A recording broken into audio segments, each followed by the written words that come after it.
ចាចិត្តខ្ញុំច្រៀងប្រាំធម្មជាតិខ្ញុំរៃរាប់ទៀតរឿងស្នេហាជារឿងដែលខ្ញុំធ្លាប់រងទុក្ខមិនកាលណា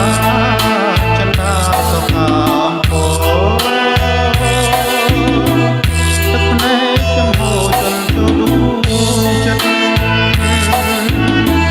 ជាស្នាមវិបត្តិរែកគិតមិនដល់ខ្លាចហើយរឿងហើយស្នេហ៍អង្គសរជុំរវល់នឹងយកថ្ងៃនេះទៅអោ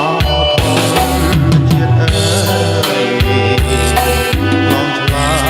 យចំឡាយមកសើ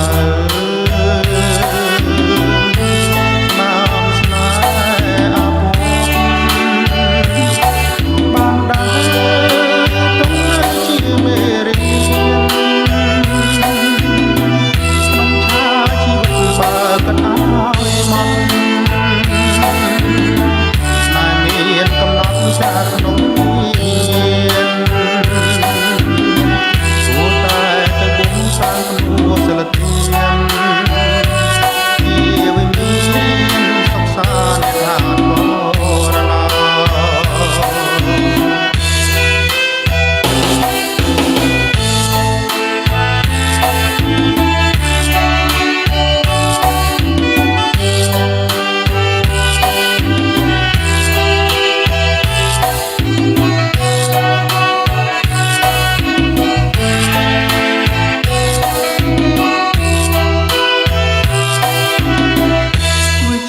ចិត្តខ្ញុំច្រៀងផ្ដាំធម្មជាតិ